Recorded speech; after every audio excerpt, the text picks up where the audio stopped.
their rule, the first expansion, they took it to the limit. This way, all the way as far as France, near enough, Paris was here. And in the east, as far as India, China. yeah, borders of China, as far as China.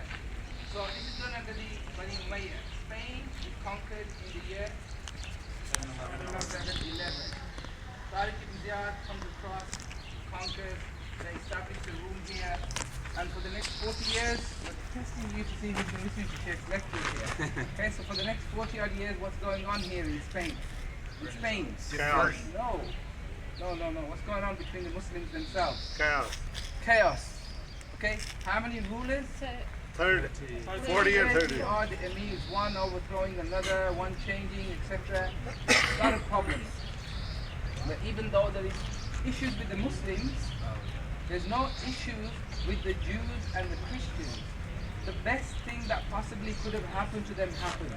Okay, their social status, their standard of living, etc., shot up compared to what it used to be. So you have to remember, we'll talk about this in detail in the next couple of days, but you have to remember what system was here when the Muslims arrived. Okay, there was a feudal system. Okay, and how does the feudal system work? Slaves. One main person. One person at the top, And serf. and then you have a few handful of people who do their dirty work for him, and then the majority at the bottom are Serf. serfs, virtual slaves. They own nothing, have no rights, and virtually are owned by their overlords as well. So they're taxed hugely. Everything that they make goes to their overlords. Islam comes along and liberates, literally liberates them. No more, and they're not allowed to practice whatever religion. Whatever religion the ruler takes on, they have to follow that religion. Okay, automatically, by default. So in Spain previously, there were which religion? Remember Sheikh mentioned the Visigoths were what religion initially?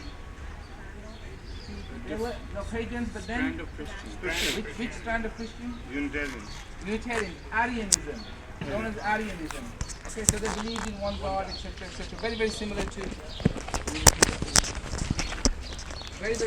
Islam. But then, Buenas tardes, salam aleikum. wa alaikum salam. Lo digo bien, ¿verdad? Salam aleikum. Wa alaikum Y salam. maleikum salam. Wa alaikum salam. Sí. Gracias. América. Mexicano. Americano. Coño, Fleming, que me estás dando los pies. Adiós. That's what you call friendliness.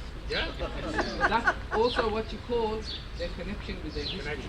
This is what I meant that, they have a very, very deep connection and loyalty, and they are very, very proud of their heritage. But then they see the image of Islam around the world and Muslims, and they think, so they're in between at the moment. Well, they saw the same image here, 7-Eleven, Yeah. That's what I mean, is that the image of Islam. Okay, so there was Arianism and there was a feudal system. That's what was here, and people weren't allowed to practice whatever they wanted. So there were Arians, and then one of the kings converted to Catholicism. So what happens with the population? Catholic. By default, you become Catholic. Whether you know anything about it or not, it doesn't matter. You are now Catholic. So that's the situation they find when the Muslims arrive here, and the rights that they give to the population is completely, it transforms society here. Okay, so this is why initially nobody converted, very, very few people. And we have some of the early peace treaties, the original peace treaty by Abdul Aziz, who was the son of Musa ibn Sayyid, this is the guy who had his head chopped off and was sent to Damascus. When Musa went, he left his son in charge, and he made a peace treaty with the king of Murcia. Okay, there's a place called Murcia, and there's a number of kingdoms.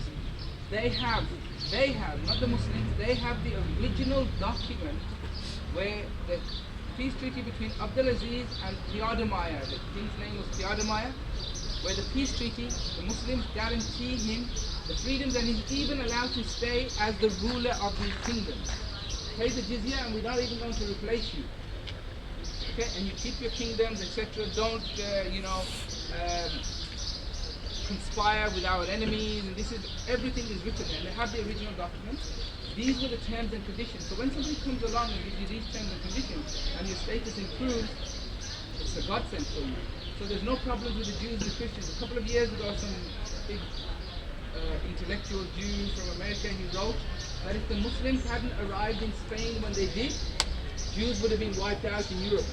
Because the pogroms and the persecution of the Jews was being taken to another level now. They're being hunted down, and it was the Muslims who came and saved them. So this is the situation, okay? So now their status has gone up. But amongst the Muslims themselves, there's disunity, there's problems. And then in around 750, what happens in Damascus? The Umayyads get overthrown by the Abbasids. The Umayyads get overthrown, bloody coup, very, very bloody coup. The Abbasids take over and all the Umayyads are wiped out with the exception of one guy. Phenomenal story. This guy is legendary. He makes his way very, very cleverly. We heard the story this morning. And eventually makes his way to Spain, comes across, settles, and takes control. And in the day 756, the day of Eid, he comes into Masjid Cordoba and he announces himself the Amir of Cordoba.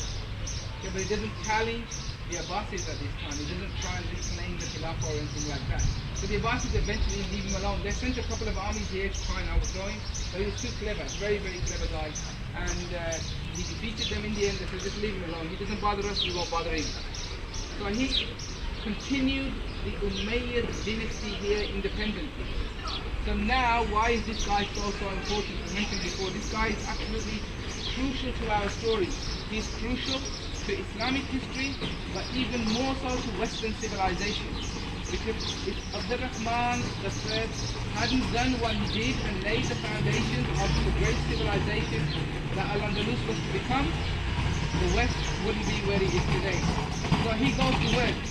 He starts laying the foundation, starts building city walls. This is the original city wall that Abdurrahman I built over 1300 years ago.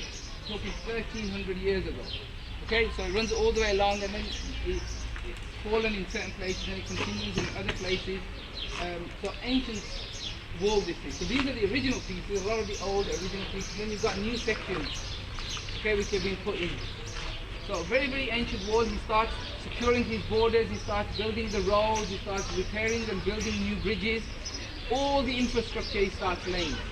So schools, hospitals, all of this stuff he starts laying the foundations of. Somebody wrote his biography and he wrote that close to his death, after he died, they found a note in which he wrote, I don't know, he was ruling here for nearly 30 years, 35 years or something. In all those years, I only had 14 nights of proper sleep. Just, he was able to count them. Just 14 nights. In all the time I was ruling, I only had 14 nights of proper sleep. Other than that, I didn't sleep at all. Because just imagine, young guy comes building a civilization, enemies left, right and center trying to overthrow him, trying to establish everything, revive his dynasty. So all this, just simply 14 nights, 30 odd years. So this was Abdurrahman. Abdurrahman, very, very important guy, lays the foundation. So now what we're going to do, I'm going to stop there with this portion of the history. We'll continue with some more tomorrow. What we're going to do is we're going to enter into the